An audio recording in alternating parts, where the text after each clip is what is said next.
What if the most dangerous enemy of your church was never the person standing outside the door, but the people sitting right next to you in the pew? Today, we're going inside a church that nearly destroyed itself, not through scandal, not through attack, but through something far more subtle. Pride dressed as passion. They called it New Hope. And for 20 years, that name meant something real. In a small town in central Texas, New Hope Community Church was the kind of place people drove 40 minutes to reach on a Sunday morning. Not because the building was beautiful, it wasn't. The carpet was old. The parking lot had cracks running through it like rivers on a map. But something lived inside those walls that you couldn't buy and couldn't fake. People found healing there. People found each other there. And at the center of all of it stood Pastor Daniel Brooks. He wasn't a flashy man. He didn't own designer shoes. He didn't have a podcast or a YouTube channel or a book deal. What he had was 20 years of showing up when marriages were falling apart, showing up at hospital bedsides at 2 in the morning, showing up when the offering was low and the morale was lower. He had built that church the same way you build a house slowly, with your hands brick by brick, prayer by prayer. And for a long time, it was enough. But then came the season when everything changed. And it didn't come the way danger usually announces itself. It didn't come with a scandal. It didn't come with a theological crisis. It came quietly, the way a crack forms, in a wall so small at first that nobody notices until the whole structure is compromised. It began with growth. 3 new ministry leaders joined the church in the span of 18 months. Each one of them was gifted. Each one of them was genuinely called. And that, as Pastor Daniel would later say with a painful kind of irony, was precisely what made everything so complicated. Michael Carter arrived first. I was 29 years old, tall, magnetic, and the kind of speaker who could hold a room so completely still that you could hear people breathing. When he preached, something electric moved through the congregation. Young families who hadn't stepped inside a church in years started coming back. Teenagers who had grown up bored in the back row started sitting in the front. The numbers grew, and people noticed. They started saying things, small things, at first. Things that sounded like compliments, but carried weight underneath. Michael just speaks to where we are right now.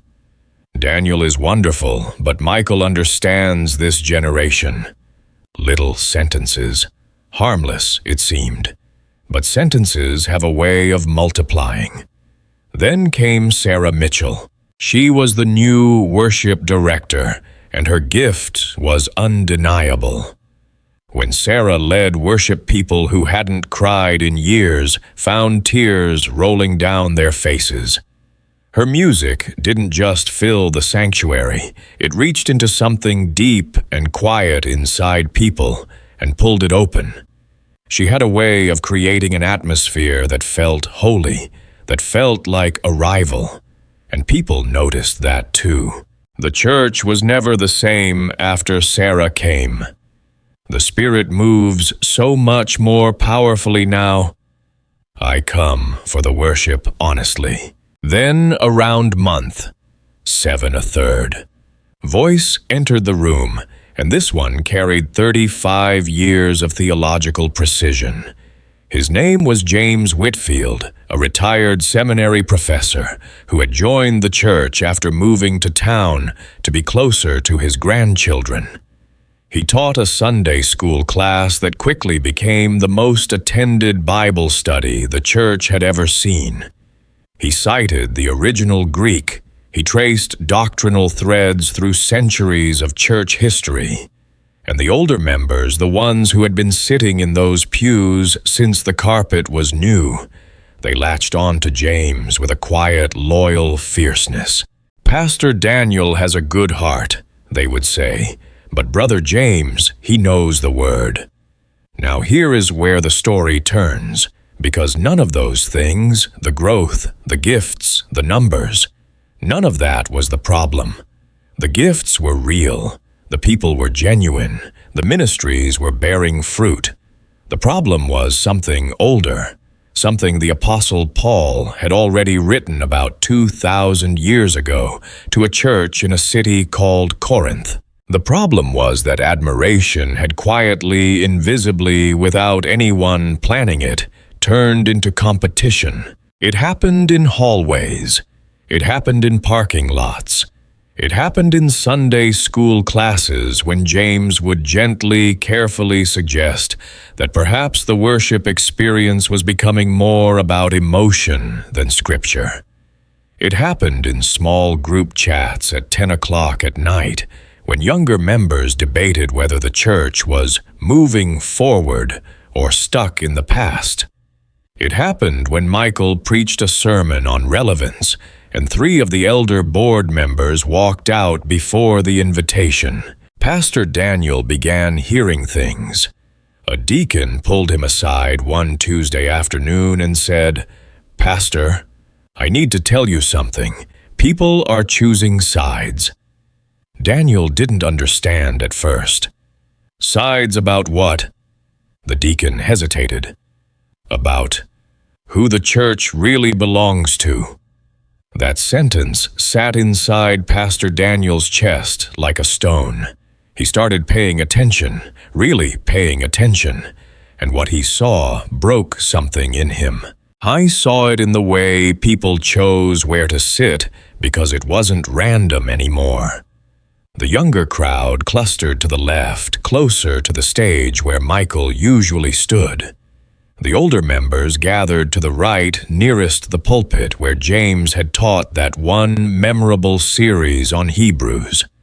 The families in the middle, the ones who had been there since the beginning, they looked confused, like people standing in an airport during a delay, unsure which gate to walk toward. He saw it in the way ministry teams spoke about each other, or rather didn't speak about each other. The worship team and the teaching team had stopped collaborating on themes. They were running parallel tracks now, each convinced their lane was the more important one. I saw it in the small, poisonous comments that people didn't even realize were poisonous. "We gave so much to build this church. These new people don't understand what it took.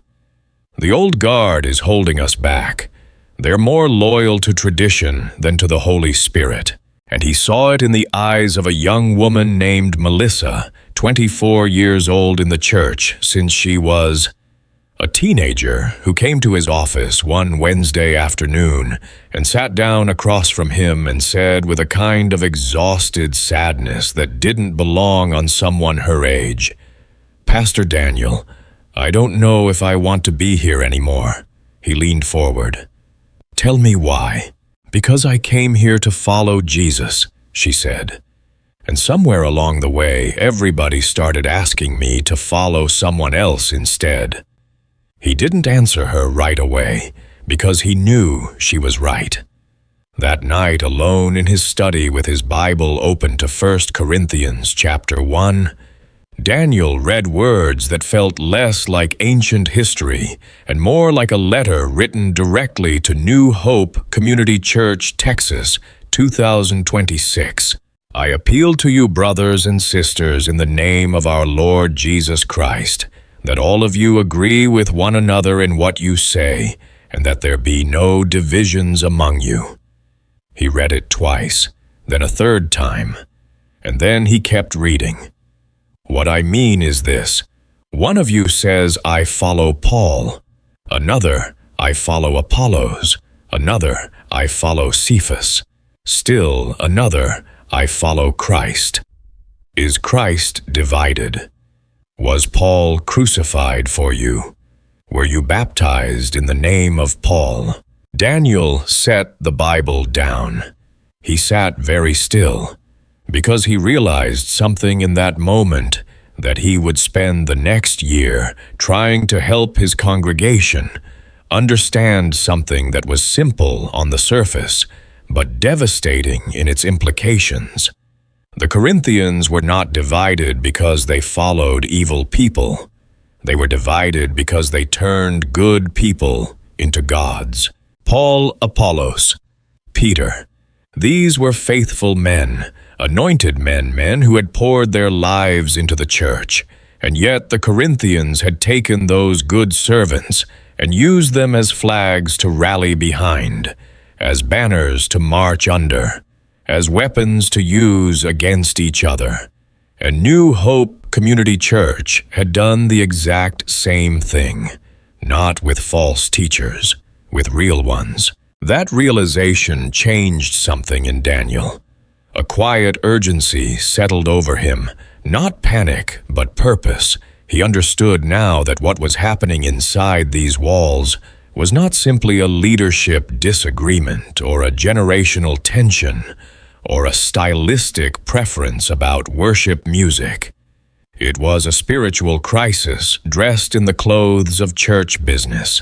And if he didn't act, if someone didn't name it, didn't bring it into the light, the church that had taken 20 years to build would come apart in 20 months. He made a decision that night not to pick a side, not to defend his own position, not to call a board meeting or send a carefully worded email. He decided to open the Bible. He decided to take his congregation back to Corinth. Because the same sickness that nearly destroyed a church 2,000 years ago was alive and growing right now, right here in the pews of New Hope Community Church. And the only cure then and now began with the same question Paul asked the Corinthians. The question that cuts through every argument about who is the better leader, who has the more powerful ministry, whose vision is the right one. Is Christ divided? That question was about to walk into a room full of people who thought they were fighting for God's house. And it would force every single one of them, including Pastor Daniel himself, to confront what they were really fighting for. The Sunday morning Daniel chose to address it, he didn't announce a special sermon series. He didn't put anything in the bulletin. He simply walked to the pulpit, opened his Bible to 1 Corinthians, and said 7 words that made the room go completely quiet. We need to talk about what's happening here. Nobody moved. Nobody coughed. Even the children in the back row seemed to sense that something different was unfolding. Daniel looked out at the congregation, the faces he had known for 2 decades, the new faces that had arrived with Michael's generation, the older members sitting in their usual rows like sentinels, and he felt the weight of what he was about to do settle across his shoulders like something physical. He wasn't angry. That surprised people later when they talked about it. They expected anger. They expected a rebuke, a pointing of fingers, a list of offenses. Instead, what they got was something far more disarming. He was grieving. "I want to tell you about a church," he began. A church that was full of gifted people, a church where the Holy Spirit was genuinely moving, a church that had real teachers, real preachers, real worshipers, and a church that was tearing itself apart not because of sin from the outside, but because of pride from the inside. He paused. That church was in Corinth, and if I'm being honest with you this morning, it's also in this room. The silence that followed those words was the kind that has texture to it, heavy, alive. Several people shifted in their seats. A few exchanged glances. Michael Carter, sitting in the third row on the left side, went very still. Daniel read from 1 Corinthians chapter 1, verse 10 through 13. He read it slowly, the way you read something to someone you love when you need them to really hear it. And then he closed the Bible and looked up. The Corinthians weren't divided because they followed bad people, he said. Paul wasn't bad. Apollos wasn't bad. Peter Cephas wasn't bad. These were faithful men, anointed men, men who had given everything for the gospel. He let that sit for a moment. But somewhere along the way, the people who followed them stopped following Jesus. They started following personalities. And that shift, that small, quiet, almost invisible shift, was enough to fracture the entire body. From the fourth row, an older woman named Ruth, 68 years old in the church since Daniel had arrived, raised her hand. Not a question, just a gesture. Like she was trying to stop the words from going somewhere she wasn't ready to follow. Daniel saw her. He nodded gently. "I know, Ruth, I know." And then James Whitfield, sitting in his usual spot near the right aisle, leaned forward slightly. His expression was careful, measured the expression of a man who has spent his life choosing words with precision. "Pastor," he said quietly, just loud enough for the people nearby to hear. "Are you saying that sound doctrine is no different from personality loyalty?" The question cracked through the room like something splitting, because it was a good question, a genuinely good question. And half the congregation leaned forward waiting for the answer, and the other half leaned back, because they already knew which half they were going to agree with, regardless of what Daniel said. Daniel didn't flinch. "I'm saying," he answered slowly, "that when we use sound doctrine as a weapon to separate ourselves from our brothers and sisters, we have already left sound doctrine behind." James sat back. His jaw tightened slightly. He didn't respond, but his silence said everything. And that was the first crack, not in the church, but in something that had been hiding underneath the surface of the church, something that had been building for months. Carefully disguised as theological concern and generational vision and passionate ministry, the crack exposed what was actually underneath all of it. Pride. Not the obvious kind, not the kind that announces itself. The quiet, sophisticated, well-dressed kind, the kind that sounds like conviction but functions like armor. The kind that makes a man defend his position, not because he's protecting the truth, but because being wrong feels like dying. Daniel pressed forward. He talked about the body of Christ, Paul's language, from chapter 12. The image of the eye and the hand and the foot, different in function, equal in belonging.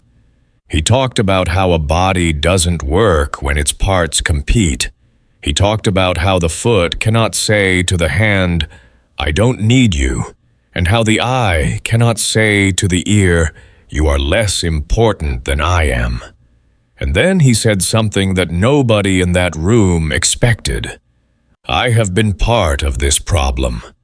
The air shifted. "I have watched this happen."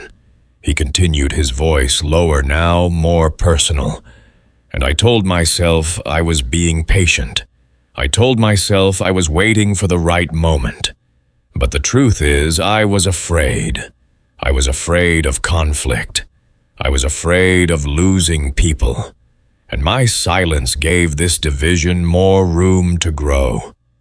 He looked down for just a moment. "That ends today." 3 rows back, a man named Greg, 42 years old, one of Michael's strongest supporters, felt something move inside his chest that he couldn't immediately name. He had come to that service fully prepared to be defensive. He had rehearsed arguments on the drive over, but standing in the presence of a man confessing his own failure, not pointing fingers, not assigning blame, but owning his part in it, Greg's rehearsed arguments dissolved before he could use them. I didn't say anything, but his hands, which had been folded tightly in his lap, opened. That mattered more than he knew. After the service, the lobby became something Daniel had never quite witnessed in 20 years of ministry. Not the usual handshakes and small talk and plans for Sunday lunch.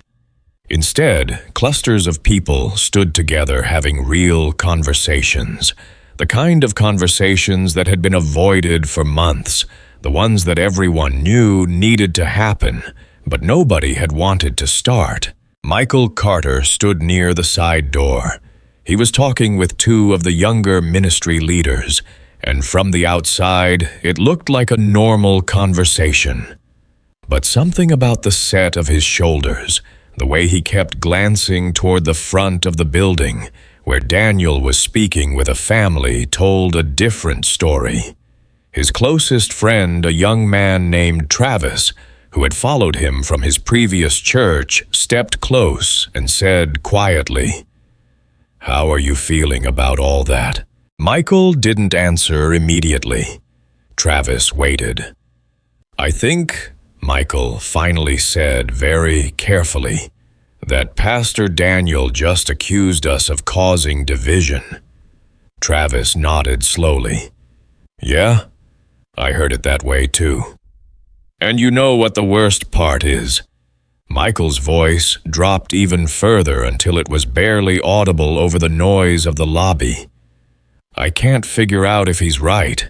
That admission, quiet, private, spoken to only one person, was the kind of moment that changes the direction of everything. Not because anyone heard it, but because Michael heard himself say it. Over the next 2 weeks, the Bible study Daniel had announced drew nearly the entire congregation. People came who hadn't attended a midweek event in years. They came because something had been stirred, and people who are genuinely stirred cannot simply go home and return to their routine. Daniel walked them through 1 Corinthians chapter 1 through 4. He took his time. He showed them how Paul dismantled every argument for division, not by telling people to ignore their differences, but by redirecting their attention to something larger than their differences. Paul didn't say Apollos was wrong. Daniel explained one Wednesday evening. He didn't say Peter was wrong. He said, "Look at what you're doing with them. You're using good servants as flags to march under. You're turning gifts into territory.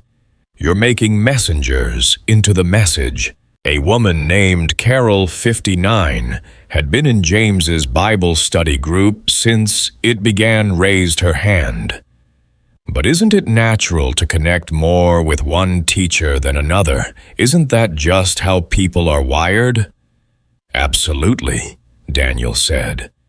It is natural, and that's exactly the problem. Carol frowned. I don't understand.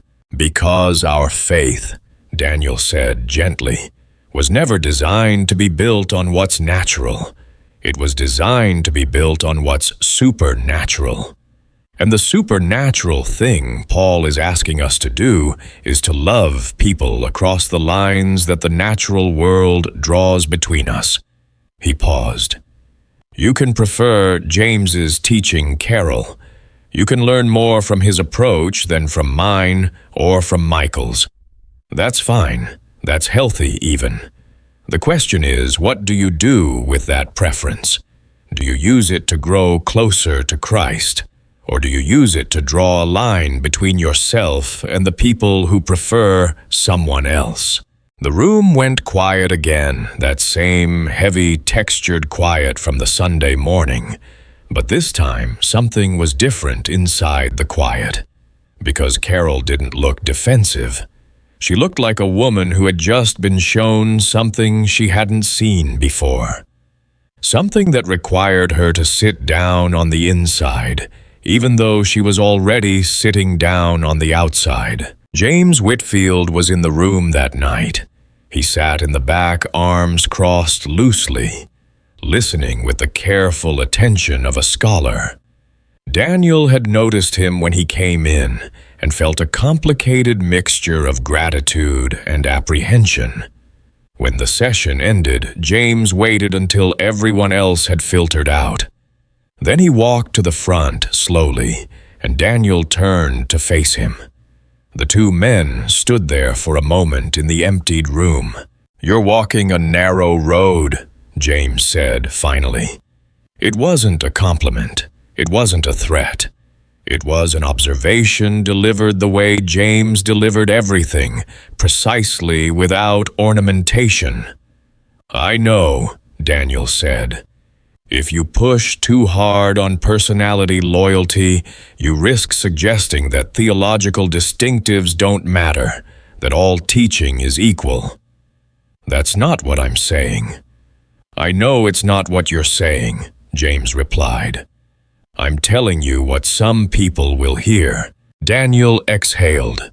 "What would you have me do? James, leave it alone." James was quiet for a long moment, and then, unexpectedly, something in his expression shifted.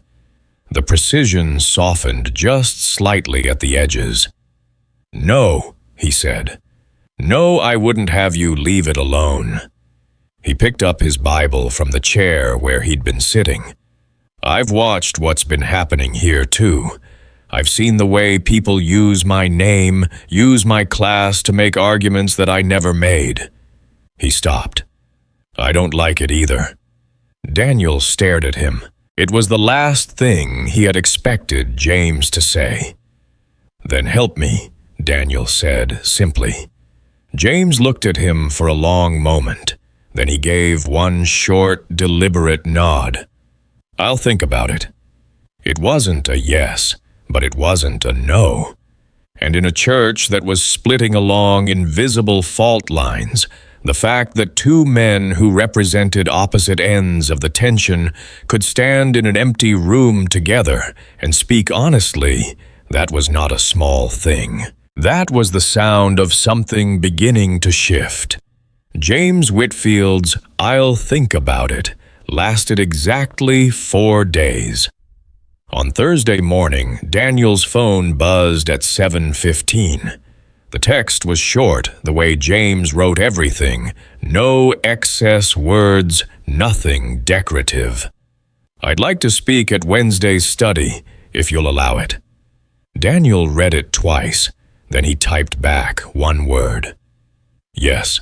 He set the phone down and sat very still for a moment, because he understood that something significant had just happened, not in the loud, dramatic way that significant things announce themselves in movies, but in the quiet way that real things move. A scholar who had spent 35 years protecting the integrity of the Word had just agreed to stand beside a pastor he had privately questioned in front of a congregation that had been using his name as a weapon. That was not a small surrender. That was a man choosing something harder than being right. But the ground was still unstable, and Daniel was about to find out exactly how unstable it was. The call came Friday afternoon.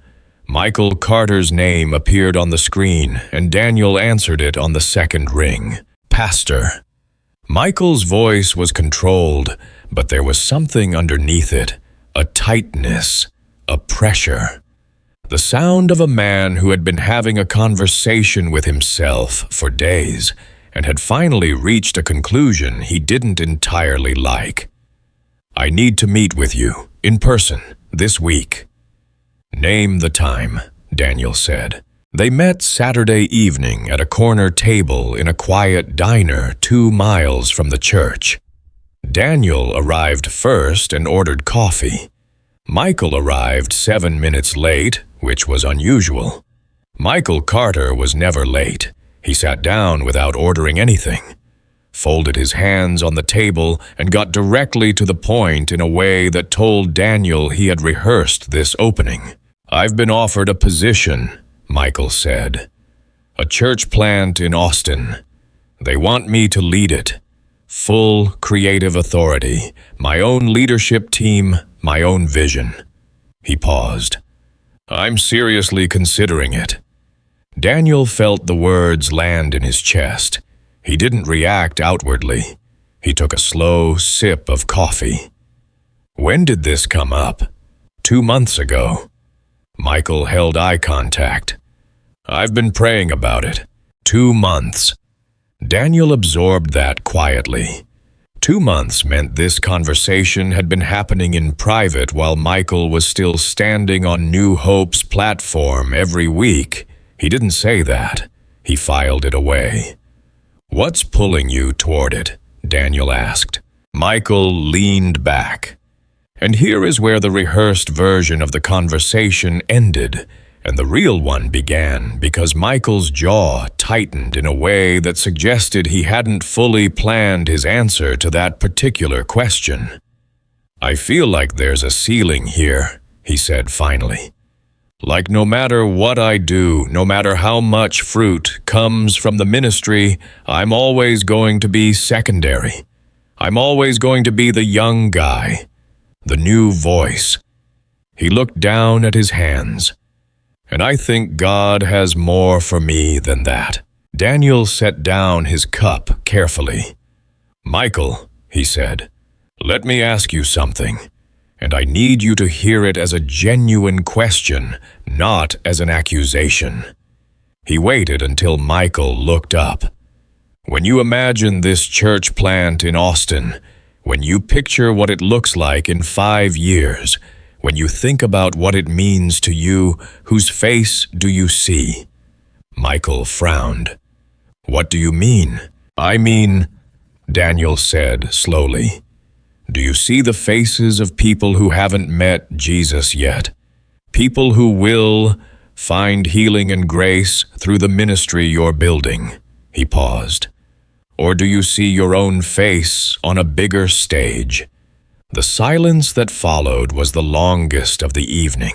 Michael's expression moved through several things in quick succession: defensiveness, irritation, the beginning of an argument, and then something that cracked through all of those, like light through a door that hadn't been opened in years. His shoulders dropped slightly. Something in his face changed. He didn't answer the question, not directly. Instead, he said something Daniel didn't expect. "I used to know exactly why I preached," he said quietly. "When I started out, I was 23 years old, and I preached at a youth camp, and a 16-year-old kid gave his life to Jesus, and I cried the whole drive home. Not because I had done something great, because I had been used, because God had moved through me, and I was just overwhelmed that He would." He stopped. "I'm not sure I remember the last time I felt that." Daniel leaned forward. "What do you feel instead?" Michael was quiet for a long moment. "I feel like I'm keeping score," he admitted. "And I hate that. I hate that I know exactly how many people were in the seats last Sunday, and I'm comparing it to the Sunday before. I hate that when James's Bible study numbers went up, I felt something that I'm not proud of." His voice dropped. "I came into ministry to build God's kingdom, and somewhere I stopped, and I started building my own." That was the moment. Right there in that corner diner over a cup of coffee that had gone cold with the noise of other people's Friday night conversations filling the background. That was the moment the real conversation finally started. Not the one Michael had rehearsed, not the one about ceiling and vision and creative authority. The one underneath all of those. The one about a young man who had given his gifts to God, and then without quite realizing it, taken them back. Daniel reached across the table and opened his Bible. He carried it everywhere, a habit so old it was simply part of him. And he turned to Philippians chapter 2. He read it quietly, not like a pastor delivering a sermon, but like a friend reading something to another friend that he thought they needed to hear. Though he was in the form of God, he did not count equality with God a thing to be grasped, but emptied himself by taking the form of a servant. He closed the Bible. Jesus didn't come to build his platform, Daniel said. He came to build his Father's kingdom, and to do it he had to empty himself. He had to let go of every right he had. He looked at Michael directly. "That's not a nice idea, Michael. That's not an inspirational quote for a church retreat. That is the DNA of the gospel, and it's the only foundation a ministry can stand on without eventually collapsing under the weight of its own ambition." Michael stared at the table. "The question isn't whether God has more for you," Daniel continued. "The question is what kind of more you're hungry for." What happened next was something Daniel would describe later to his wife, in words that were inadequate, but were the best he had. He said that he watched something leave Michael's face. Not weakness, not defeat, something heavier than that. The kind of weight a person carries without knowing they're carrying it until the moment they finally set it down and realize how long their arms have been aching. Michael pressed his hands flat against the table. His eyes were red at the edges. "I've been preaching about surrender for 3 years," he said, "and I've never actually done it." "Neither had I," Daniel said quietly, "until a few weeks ago in my study. Alone with 1 Corinthians, I realized I had surrendered everything to God except my fear. And my fear was protecting this division just as much as anyone's pride was." The two men sat together in silence for a moment that neither of them wanted to break, because something sacred had entered the conversation, the way something sacred sometimes enters a room not with noise, but with weight, with stillness, with the particular quality of air that makes you feel that you are standing on ground that matters. It was Michael who finally spoke. "I need to say something to the church," he said. "Not about leaving, about what I've been." He looked up. "Will you give me the chance to do that?" Daniel felt something release inside his chest. "That's not mine to give," he said. "It's the Holy Spirit's, and it sounds like he already has." The following Wednesday, something unusual happened before the service even began. James Whitfield arrived 30 minutes early and sat not in his usual spot at the back, but in the 3rd row, the same row where Michael's supporters typically gathered. 3 of Michael's younger ministry leaders walked in and stopped when they saw him there. James looked at them. He nodded once the way James Whitfield nodded at everything with deliberate intention, and one by one they sat down in the same row. Nobody announced it.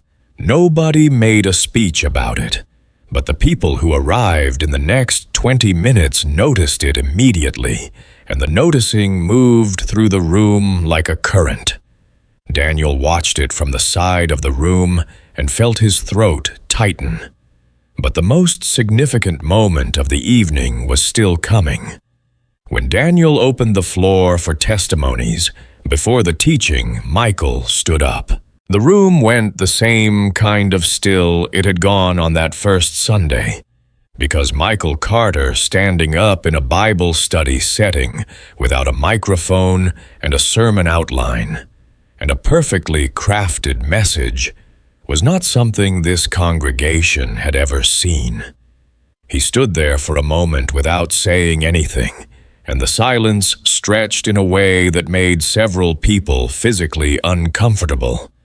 Then he said simply and without decoration, "I owe this church an apology." Someone near the back made a small involuntary sound. "I came here to serve," Michael said, "and I've been serving something that wasn't God." He stopped, steadied himself. "I've been serving my own need to be seen, my own hunger to be followed, and I dressed it up in the language of vision and calling and anointing, and some of you followed me into that, and I am genuinely sorry." His voice broke slightly on the last two words, the fracture in it completely unscripted, completely real. "I don't want to be your Paul. I don't want to be your Apollos. I want to be your brother, and I haven't been." The room did not erupt. It did not break into applause. What happened was quieter and more powerful than either of those things. People began to weep, not dramatically, not the kind of weeping that performs itself, but the private, surprised kind that happens when something true breaks through the surface of a person without warning, before they have time to prepare a response. Ruth, the older woman who had raised her hand on that first Sunday, pressed her fingers to her mouth. Greg, the man who had come to that service ready to argue, and had found his hands opening, instead dropped his face into those same hands. Carol, who had asked Daniel whether it was natural to connect more with one teacher, reached across the aisle and took the hand of a young woman she had privately criticized for months for being too emotional in worship. James Whitfield sat in the third row with his arms no longer crossed. His hands were open, resting on his knees, palms up, the posture of a man who has stopped defending something and started receiving something. And in that moment, in that ordinary room, with its imperfect people and their complicated histories and their pride that had worn so many convincing disguises, the cross did what the cross has always done.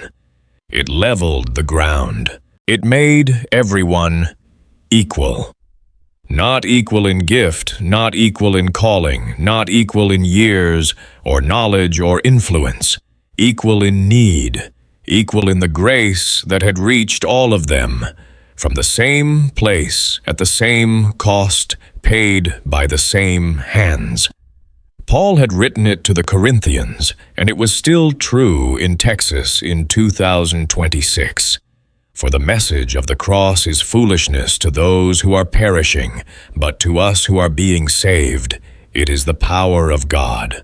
Not the power of a personality, not the power of a program, not the power of a vision statement, or a worship style, or a theological tradition. The power of the cross. That was the only thing that could do what happened in that room on that Wednesday night. And it did. The morning after Michael's apology, Daniel woke up at 5 o'clock and lay in the dark for a long time without moving. His wife, Sandra, stirred beside him. 23 years of marriage had made her fluent in his silences. She knew the difference between the silence of a man at peace and the silence of a man who was carrying something. She reached over and put her hand on his arm without saying anything. That gesture, small and wordless, was the kindest thing anyone had done for him in weeks. "Is it over?" she asked finally, her voice still soft with sleep. Daniel thought about it honestly. "No," he said. "It's just starting." He was right, and he knew it, because what had happened on Wednesday night was real, genuinely, powerfully real. But real moments don't automatically produce lasting change. They produce openings. They crack the door.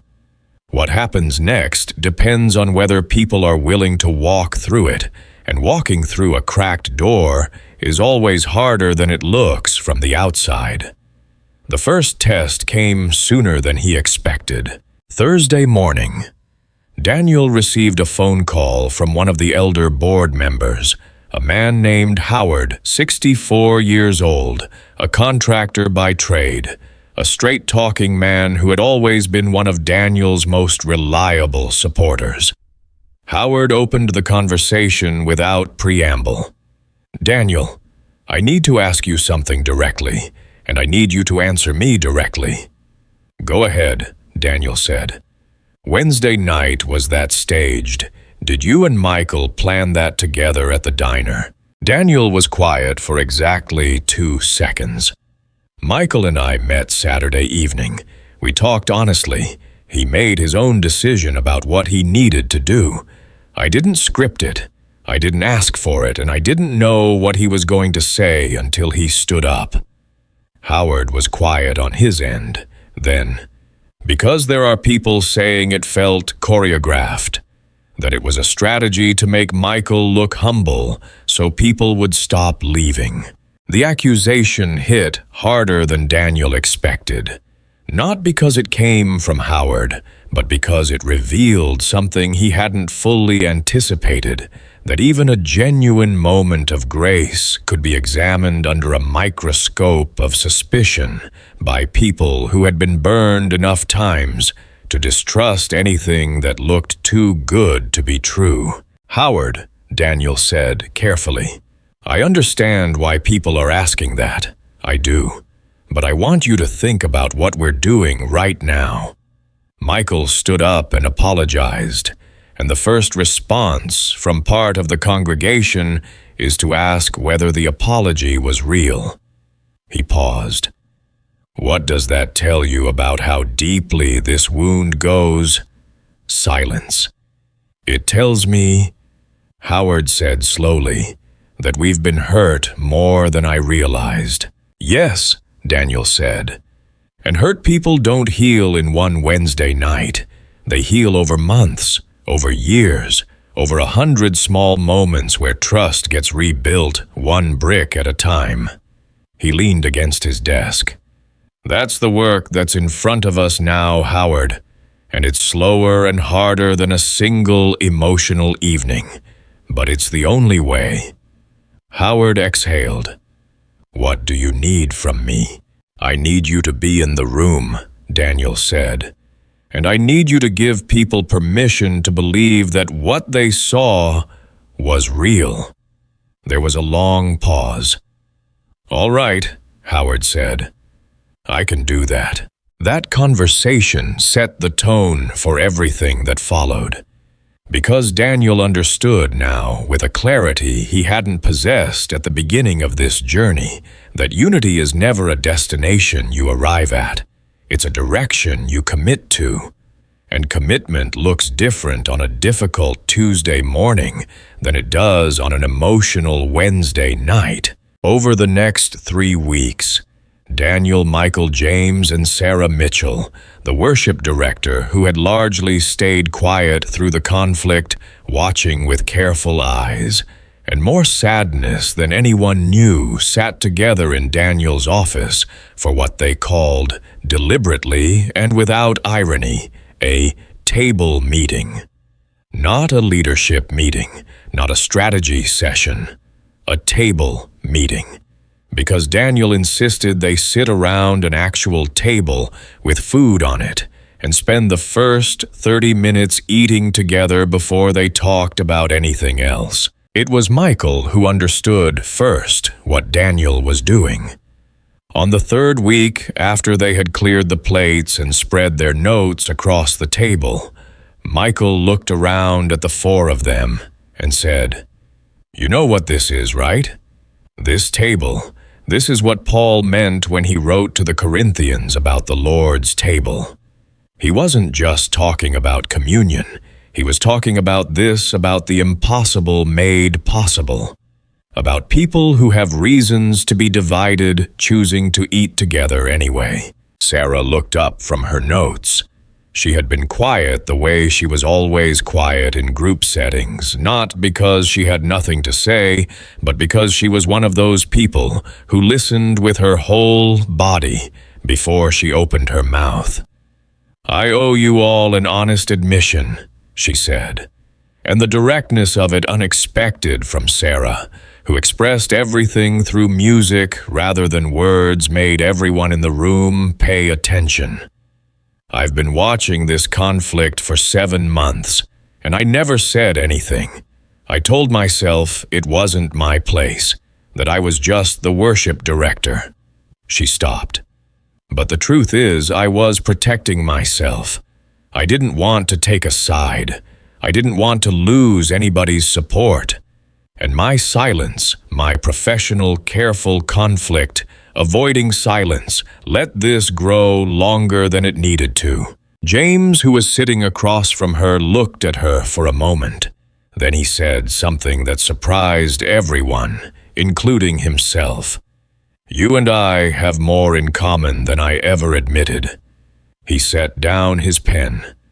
"I used my theological precision the same way you used your silence, as protection, as a way of staying above the mess while still influencing the outcome." His voice was careful, measured, but underneath the precision there was something raw. "That is not what I spent 35 years in the Word to become." The room held that confession gently. Nobody rushed past it. Nobody offered a quick reassurance or pivoted immediately to problem solving. They sat with it because sometimes sitting with something uncomfortable is the most honest form of respect you can offer another person. It was in that meeting that they built the framework for what New Hope Community Church would do next. Not a program, not a campaign, not a rebranding effort or a sermon series with a logo. Something simpler and more demanding than any of those things. They called it unofficially the table model. And it began with a single question that Daniel asked every ministry team to wrestle with before their next planning meeting. The question was this: who in this room do you find it hardest to serve alongside, and what would it look like to move toward them instead of away? The question was dangerous. Daniel knew it. Michael knew it. But dangerous questions asked in the right spirit do not destroy, they expose. And exposure, painful as it is always the first step toward healing. The results were not clean. They were not triumphant. They were messy and sometimes halting, and occasionally they went backward before they went forward. A meeting between the older worship committee and the younger creative team devolved at one point into an argument so heated that Travis, Michael's closest friend, stood up and walked out. He came back 12 minutes later. He didn't explain where he'd gone, but his eyes were red when he returned, and he sat down and said, "I'm sorry. Keep going." And they did. Greg, the man whose hands had opened on that first Sunday, became unexpectedly one of the most important bridges in the congregation. Not because he gave a speech or led a meeting, but because he was one of Michael's strongest supporters, who had also been attending James's Bible study for years quietly, without advertising it to either camp. When people on Michael's side accused James of being rigid, Greg would say calmly, "Have you actually been to his class?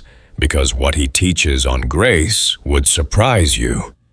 When people on James's side dismissed Michael's approach as shallow, Greg would say equally calmly, "I was in the room when a 19-year-old kid gave his life to Christ during one of Michael's messages. Tell me that's shallow." He wasn't diplomatic. He was truthful. And truth offered without agenda has a quality that people can feel even when they resist it. Ruth, the older woman who had raised her hand on the first Sunday and reached across the aisle on Wednesday night, began meeting weekly with Melissa, the 24-year-old who had told Daniel she wasn't sure she wanted to be there anymore. They met for coffee every Thursday morning at 7:30. They were an unlikely pair. 50 years between them, different tastes in music, different ways of talking about God. But Ruth had decided that the best thing she could contribute to the healing of New Hope Community Church was to personally make sure that one young woman knew she was wanted there. That decision, small, private, invisible, to anyone who wasn't paying close attention, was the kind of thing that doesn't make it into a sermon illustration, but holds a church together at the molecular level. And then, 6 weeks into the process, came the moment that Daniel would later call the second real test. The Austin church plant called Michael again. They had found another lead pastor, they said, but they wanted Michael as associate pastor of teaching, with a direct track to the senior role within 3 years. Full salary, full benefits, full authority over the teaching ministry. The offer was better than the first one. And Michael, who was 6 weeks into the most painful and genuine spiritual reckoning of his adult life, had to make a decision. I didn't call Daniel immediately this time. He sat with it for 2 days. He talked to Travis. He prayed in a way he hadn't prayed in years, not the organized, articulate, publicly performable kind of prayer, but the raw, disorganized, barely words kind that happens when a person is genuinely uncertain and genuinely asking. On the 3rd day, he called Daniel. They offered again, he said. Daniel didn't respond immediately. And, he said finally, Michael was quiet for a moment that stretched long enough to be uncomfortable. Then he said, I turned it down. Daniel closed his eyes. Not because the opportunity wasn't real, Michael continued. And not because I think I'm done growing. I turned it down because I realized something. His voice was steady now, steadier than it had been in any conversation Daniel could remember. I spent months trying to build something that would make people follow me. And then I had to stand up in front of this church and confess that. And they didn't leave. They stayed. They prayed. Ruth came up to me after and held my hand and said, I'm glad you're still here, son. He stopped. You can't manufacture that. You can't find that in a church plant that doesn't know your name yet. Another pause. What's happening at New Hope right now? The mess of it, the difficulty of it, the way it's actually costing people something that's the most real ministry I've ever been part of. And I don't want to leave it. Daniel pressed his hand over his mouth for a moment. He was not a man who cried easily. But there are certain moments when what you feel is too large for the ordinary expressions available to you, and this was one of them. Michael, he said, when he trusted his voice again. I want you to know something. The reason I asked you that question at the diner about whose face you see when you imagine the church plant. The reason I asked it is because I asked myself the same question 20 years ago. And I didn't always like my answer. He paused. You're becoming the pastor I wanted to be at your age, and couldn't. There was a long silence between them. Not the uncomfortable kind, the full kind.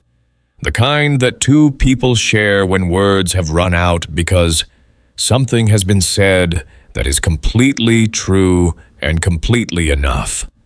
The healing of New Hope Community Church was not finished. It would not be finished for a long time, but something had changed that could not be unchanged. Something had been broken open and was now being filled with something better than what had been there before. Not agreement, not uniformity, Not the false peace of conflict avoided, something harder and more beautiful than all of those things. The real thing. The thing Paul had written about to the Corinthians from a prison cell with nothing left to lose and everything to say. The unity that is only possible when Christ is not one voice among many, but the center of everything. Michael's decision to stay did not go unnoticed. Word moved through New Hope Community Church, the way word always moves through a congregation, not through announcements or official channels, but through the quiet, reliable network of people who care about each other enough to pay attention. By Sunday morning, most of the core members knew, and the knowing changed something in the atmosphere of the building before a single word had been spoken from the pulpit. Travis found out on Saturday night. Michael called him personally, which was the right thing to do. Travis had been the one sitting with him through the worst of it, the late nights of doubt, the conversations that circled the same ground over and over. The moment Michael had admitted out loud that he didn't know if he was staying or going. Travis had been loyal through all of it fiercely, and sometimes blindly loyal, the way young men are loyal to people they have decided to believe in. When Michael told him, Travis was quiet for a long time.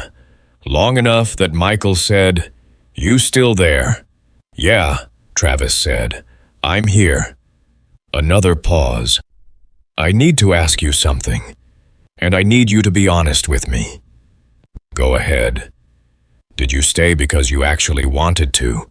Or did you stay because you felt like you had to, because of what you said in front of everyone?" The question was blunt. It was also exactly the right question, because it was the one Michael had been asking himself for 2 days. "Both," Michael said, finally. "At first, both, but then I kept praying and something shifted. And by the time I made the call to Austin, it was because I wanted to, because I understood something I didn't understand before." He stopped. You can't build something that lasts on the foundation of needing to be somewhere else. Travis absorbed that. Then he said quietly, "I owe some people an apology too." Michael didn't push him. He just said, "I know." That Sunday, Daniel preached from 1 Corinthians chapter 13. Not the passage people read at weddings, not the greeting card version of love that sounds beautiful and costs nothing. He preached it the way Paul wrote it, which was as a direct confrontation, as a rebuke aimed at a church that had confused spiritual gifting with spiritual maturity, as a challenge to people who could speak in tongues and prophesy and move mountains, but had lost the one thing that made any of it mean anything. Love suffers long.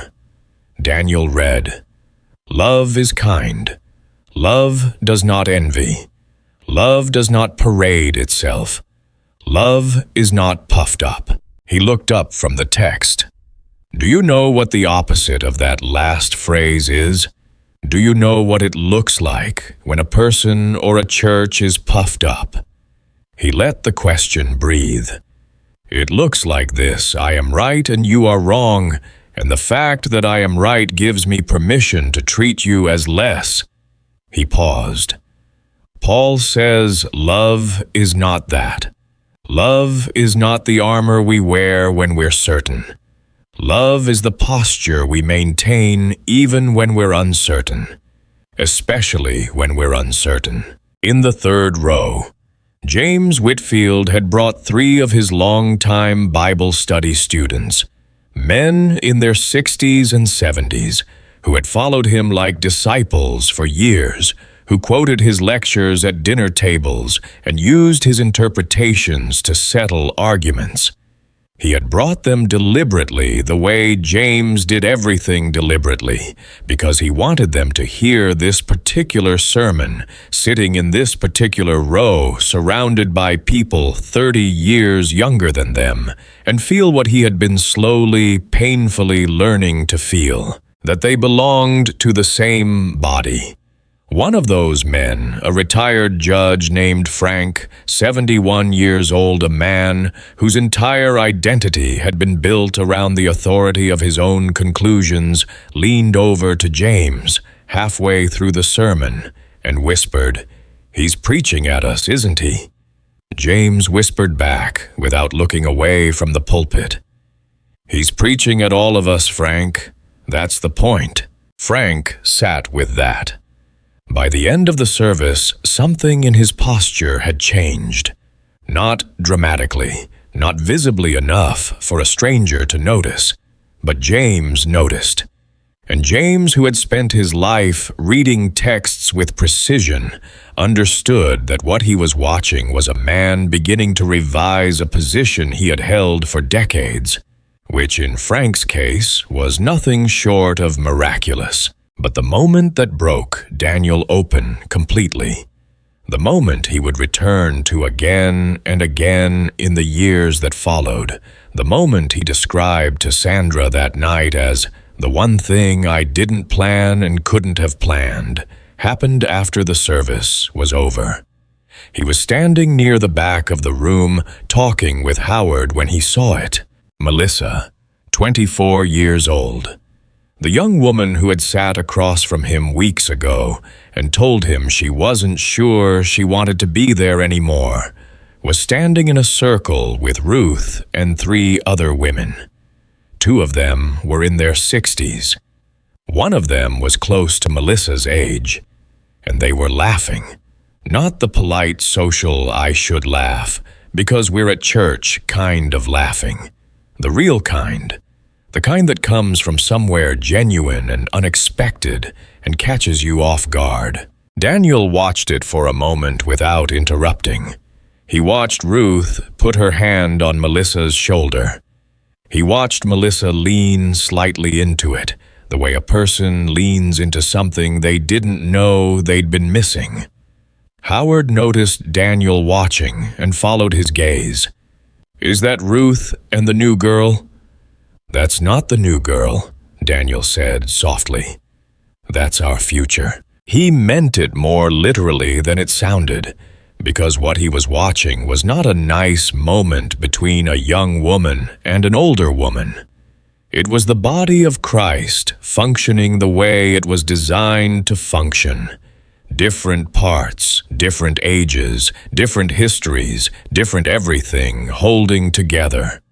Not because they were the same, but because they were connected to the same source. That was the week Daniel began writing what would become the framework for New Hope's next season of ministry.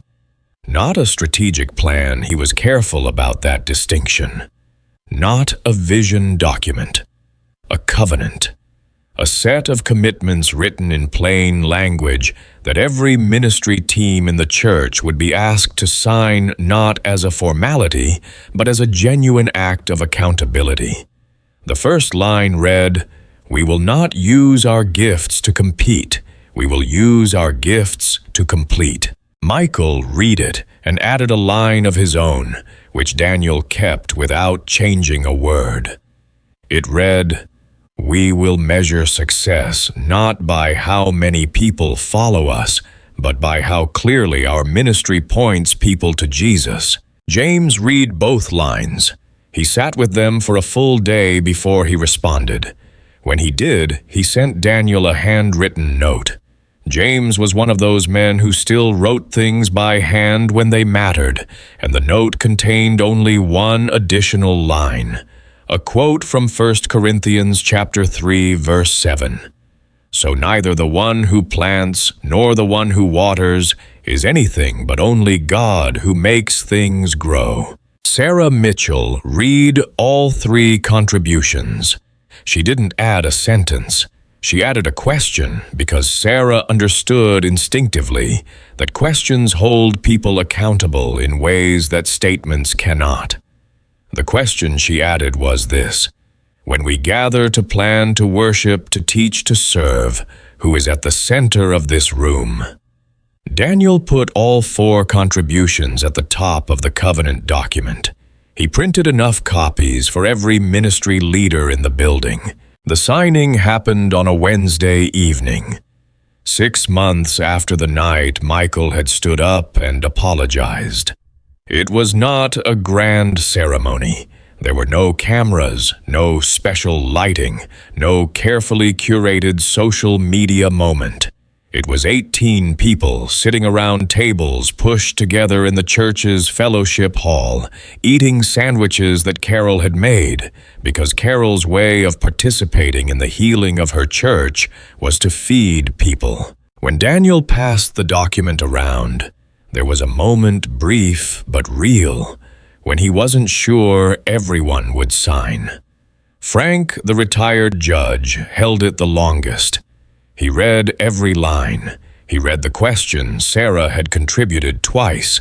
Then he reached for a pen and signed his name in the careful, deliberate handwriting of a man who understood that signing something is not a small act. And he handed it to the person beside him without comment, which from Frank was a kind of eloquence. When the document came back to Daniel 18 signatures on it, he did something nobody expected. He folded it in half, then in half again, and he put it in his shirt pocket close to his chest and said, "This doesn't go on a wall. It doesn't go in a frame. It goes with us. Because what it means only matters if we live it." Time moved forward, the way time always does, without ceremony, without announcement. One ordinary day at a time. And in those ordinary days, New Hope Community Church became something different, not perfect, not without conflict. Conflict never disappears from any place where human beings gather, and anyone who tells you otherwise is selling something. But different in the way that matters, different in the way that the Apostle Paul, writing from whatever difficult circumstance surrounded him, was trying to describe when he wrote to the Corinthians about a body that, despite all its different parts, despite all its variations in function and form, was somehow miraculously one. Travis made his apology. Not in a service, not in front of everyone privately, one conversation at a time, to the specific people he had wounded with specific words. It took him 3 weeks, and it cost him something real each time. He told Michael afterward that it was the hardest thing he'd ever done. Michael told him that meant it was probably the most important thing he'd ever done. Melissa stayed. She joined a small group that Ruth had helped create, a group that mixed generations deliberately, that required older members to listen as much as they spoke, and required younger members to ask questions before drawing conclusions. She became, within a year, one of its most consistent voices, not because she had resolved all her doubts about church, but because she had found inside this imperfect community of imperfect people something she could not find anywhere else. People who were trying, really trying, not to be right, not to win, just trying to love each other the way Christ loved them. And the town began to notice, not because New Hope launched a community outreach campaign, not because they ran ads or held events or built a social media presence. The town noticed because of the kind of thing that cannot be manufactured and cannot be faked, the way people talked about each other when they were outside the building. The way a business owner who attended New Hope spoke about a competitor who attended a different church with genuine warmth, instead of the guarded rivalry that usually existed between them. The way a young couple burned by a previous church experience came to visit one Sunday and were greeted not by a greeter with a lanyard and a scripted welcome, but by Ruth, who simply said, "I'm so glad you're here. Come sit with me." They came back the next week. They kept coming back. One evening, several months after the covenant signing, Daniel was sitting in his study late the way he often sat late in his study when a message came through from an unexpected source. It was Frank, the retired judge, who had never once, in Daniel's memory, initiated a text message. The message read, "Finished rereading 1 Corinthians tonight. I've read it 30 times over 40 years. Tonight is the first time I understood that Paul wasn't writing theology. He was writing a letter to people he loved who were hurting each other. Thought you should know." Daniel read it twice. Then he set the phone face down on his desk and looked up at the ceiling and was quiet for a long time, because that right there was the whole thing. That was what 20 years of ministry and 7 months of conflict and 100 difficult conversations and one covenant on a folded piece of paper had been reaching toward. An old man alone at night reading a letter written 2,000 years ago and finally feeling it land in his chest as something personal, something alive, something addressed to him. The church does not belong to its leaders. It never did. Not to Paul, not to Apollos, not to Peter, not to Daniel Brooks or Michael Carter or James Whitfield or anyone whose name appears on a bulletin or a marquee or a covenant document. The church belongs to Christ. And Christ, who prayed in John chapter 17 that his followers would be one the same way. He and the Father are one. That prayer was not a suggestion. It was a prophecy. It was a promise made by someone who always keeps his promises. Unity is not the absence of difference. It is not the silencing of strong personalities or the flattening of genuine conviction. It is not achieved by removing everything that makes each person distinct. Unity is what happens when every different person with every different gift, every different history, every different way of seeing God chooses every day to stand beneath the same cross, to be found at the same table, to remember that the grace that saved them cost the same price for all of them and was given freely to all of them and belongs to none of them except as a gift. That is what New Hope Community Church discovered. Not in a single dramatic moment, but in 1,000 small ones. In a Thursday morning coffee between a 24-year-old and a 68-year-old. In a handwritten note from a scholar who had decided that precision without love was just noise. In a young preacher who turned down a platform to stay in a mess because the mess was where Jesus was working. The Apostle Paul asked the Corinthians a question that cuts across every century and every culture and every church that has ever gathered in the name of Christ. Is Christ divided? The answer when a body of believers chooses humility over pride, service over recognition, the cross over the crown. The answer lived out in the daily, costly, beautiful work of loving one another across every line that the world draws between people is no. Christ is not divided, and a church that truly believes that has nothing left to fight about and everything left to give.